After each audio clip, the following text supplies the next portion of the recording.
हमारे RL4007 channel को subscribe करें।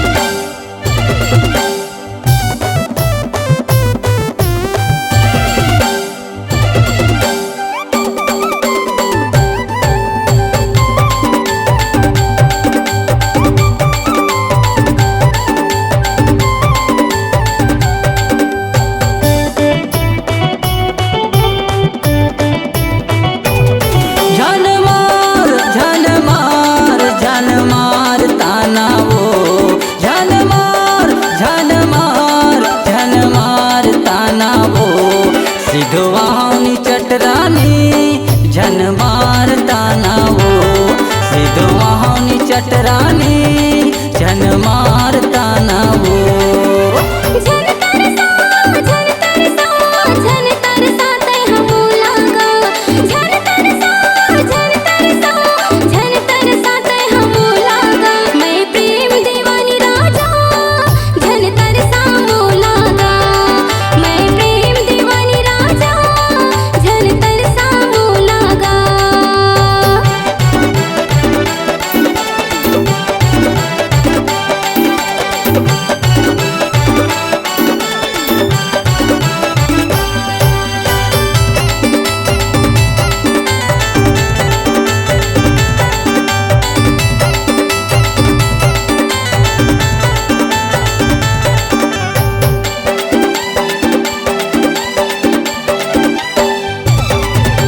अपन पर होबे रूप के रानी मोर पर कुंदरू करेला वो, बीच रास्ता में रोक के झन सुनाए करता ना वो।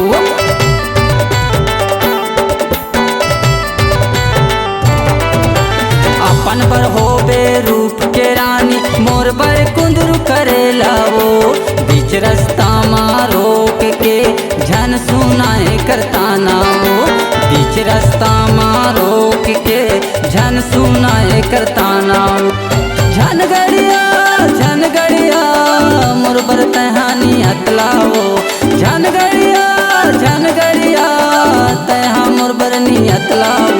सिद्धवानी चटरानी झन मारता ना वो।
चटरानी झन मारता ना वो, मैं प्रेम दीवानी राजा झन तरसा मोला का। सिद्धवानी चटरानी झन मारता ना वो है। मैं सिंगर रतनलाल कुंभलवार। हमारा ये वीडियो अच्छा लगा तो इसे लाइक शेयर करें और हमारे नए चैनल RL4007 को सब्सक्राइब करें और कमेंट बॉक्स में लिखें आप हमारा ये वीडियो किस शहर या राज्य से देख रहे हैं। धन्यवाद।